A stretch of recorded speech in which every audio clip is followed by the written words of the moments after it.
الحمدللہ رب العالمین الصلاۃ والسلام علی خاتم النبیین اما بعد اعوذ باللہ من الشیطان الرجیم بسم اللہ الرحمن الرحیم۔ آج سیرت النبی صلی اللہ علیہ وسلم کے سلسلے کی 23ویں قسط ہے۔ جیسا کہ کل بیان کیا گیا تھا کہ جب مسلمانوں پہ ظلم و ستم بہت زیادہ بڑھ گیا تو آپ صلی اللہ علیہ وسلم نے انہیں ہجرت کی اجازت دی اور مسلمان ہجرت کے لیے حبشہ چلے گئے، پھر واپس آئے، لیکن راستے سے واپس چلے گئے اور کچھ مکہ میں داخل ہو گئے۔ جب دوسری ہجرت ہوئی تو اس کا مسلمانوں پہ اتنا ظلم و ستم بڑھ چکا تھا کہ ابھی وہاں رہنا ممکن نہیں تھا، لیکن مشکل یہ تھی کہ ابھی وہاں سے نکلنا بھی مشکل تھا۔ مشرکین مکہ پوری طرح چوکس تھے۔ پھر بھی اس دفعہ جب مسلمان نکلے تو وہ 82 یا 83 مسلمان تھے جو ہجرت کے لیے نکلے، اور عورتیں ان میں 18 تھیں۔ مسلمان جب وہاں پہنچ گئے تو مشرکین مکہ نے ایک سازش کی، تو انہوں نے 2 لوگوں کو وہاں بھیجا کہ جا کے تو بادشاہ سے شکایت کرو کہ یہ کون لوگ، اور ایک کہانی بناؤ۔ اور انہوں نے جو کہانی سنائی جا کے، اور یہ کہانی سنانے والے کوئی چھوٹے لوگ نہیں تھے، بہت اس مکہ کے عقل مند لوگ تھے۔ ایک عمر بن عاص اور ایک عبداللہ بن ربیعہ۔ عمر تو بعد میں مسلمان ہو گئے۔ جا کے انہوں نے جو کہانی سنائی تھی وہ کچھ یوں تھی: اے بادشاہ، آپ کے ملک میں ہمارے کچھ ناسمجھ لوگ آئے ہیں، بھاگ آئے ہیں۔ انہوں نے اپنی قوم کا دین چھوڑ دیا ہے اور آپ کے دین میں بھی داخل نہیں ہو گئے، بلکہ ایک نیا دین ایجاد کیا ہے۔ ہم ان کے کوئی دشمن نہیں ہیں، ہاں ان میں سے کوئی ہمارا چچا ہے، کوئی بھائی ہے، کوئی بھتیجا ہے، کوئی بیٹا ہے، کوئی بہن ہے، اسی طرح کی باتیں کر کے بادشاہ کو یہ سارے باتیں کہی۔ تو بادشاہ بھی عقل مند تھا، اس نے کہا نہیں، میں اس کا پتہ کروں گا، میں دوسرے فریق کی بھی بات سنوں گا۔ تو بادشاہ نے کہا کہ مسلمانوں کو لے کے آؤ جو وہاں پہنچے ہوئے۔ جب مسلمان وہاں پہنچے تو ان سے بادشاہ نے پوچھا کہ کیا یہ ماجرا کیا ہے، یہ تمہارے بھائی بہن تو تمہارے پیچھے آئے، یہ کہہ رہے ہیں۔ تو مسلمانوں نے یہ فیصلہ کیا کہ ہم سچ بولیں گے۔ تو وہاں جو سیدنا جعفر ابن علی ابن ابی طالب نے جو تقریر کی سنہری حرفوں میں لکھنے والی عقل دانائی، کیا کہتے ہیں: اے بادشاہ، ہم ایسی قوم تھے جو جاہلیت میں مبتلا تھی، ہم بت پوجتے تھے، مردار کھاتے تھے، بدکاریاں کرتے تھے، قرابت داروں سے تعلق توڑتے تھے، ہمسایوں سے بدسلوکی کرتے تھے، ہم میں سے طاقتور کمزور کو کھا رہا تھا۔ ہم اس حالت میں تھے کہ اللہ نے ہم ہی میں سے ایک رسول بھیجا۔ اس کی اعلی نسبی، سچائی، امانت اور پاک دامنی ہمیں پہلے سے معلوم تھی۔ اس نے ہمیں اللہ کی طرف بلایا اور سمجھایا کہ ہم صرف ایک اللہ کو مانیں، اسی کی عبادت کریں، اور اس کے سوا جن، پتھروں اور بتوں کو ہمارے باپ دادا پوجتے تھے انہیں چھوڑ دیں۔ اس نے ہمیں سچ بولنے، امانت ادا کرنے، قرابت جوڑنے، پڑوسی سے اچھا سلوک کرنے، اور حرام کاری اور خون ریزی سے باز رہنے کا حکم دیا، اور فواہش میں ملوث ہونے، جھوٹ بولنے، یتیم کا مال کھانے اور پاک دامن عورتوں پر جھوٹی تہمت لگانے سے منع کیا۔ اس نے ہمیں یہ بھی حکم دیا کہ ہم صرف اللہ کی عبادت کریں، اس کے ساتھ کسی کو شریک نہ کریں۔ اس نے ہمیں نماز، روزہ اور زکوٰۃ کا حکم دیا۔ اسی طرح حضرت جعفر رضی اللہ تعالیٰ عنہ نے اسلام کے گن گائے اور کام گنائے، ان کو پیغمبر کو سچا جانا اور ایمان لانا، یہ سب انہوں نے کیا۔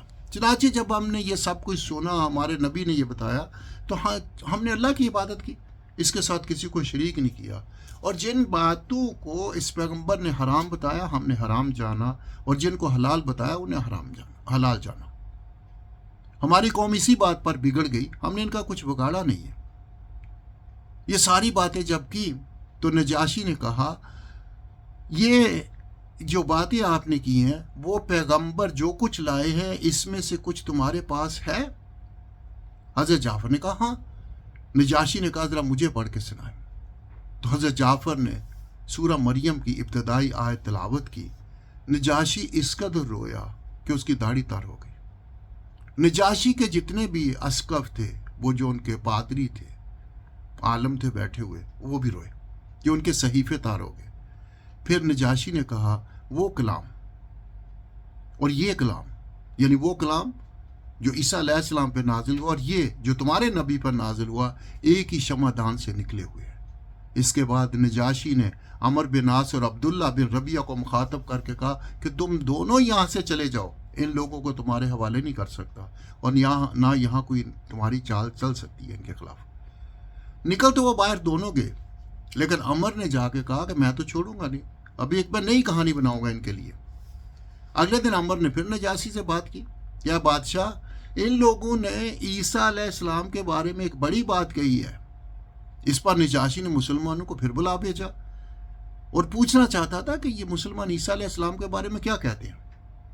اس دفعہ مسلمانوں کو تھوڑی گھبراہٹ ہوئی، لیکن فیصلہ یہی ہوا کہ ہم سچ بولیں گے۔ چنانچہ جب مسلمان نجاشی کے دربار میں پہنچے تو بادشاہ نے سوال کیا اور حضرت جعفر نے ہی پھر جواب دیا، ہم عیسیٰ علیہ السلام کے بارے میں وہی بات کہتے ہیں جو ہمارے نبی صلی اللہ علیہ وسلم لے کر آئے ہیں، یعنی حضرت عیسیٰ علیہ السلام اللہ کے بندے، اس کے رسول، اس کی روح اور اس کا کلمہ ہے، جسے اللہ نے کنواری پاک دامن حضرت مریم علیہ السلام کی طرف القاء کیا تھا۔ اس پر زمین سے نجاشی نے ایک تنکا اٹھایا اور بولا، اللہ کی قسم، جو کچھ تم نے کہا ہے حضرت عیسیٰ علیہ السلام اس سے اس تنکے کے برابر بھی بڑھ کر نہ تھے۔ اس پر بطریقوں، یعنی ان کے جو پادری تھے، راہب تھے، ان کے جو عالم تھے، انہوں نے کہا ہوں، تو بادشاہ نے کہا تم ہوں کہو، لیکن جو سچ ہے وہ یہی ہے۔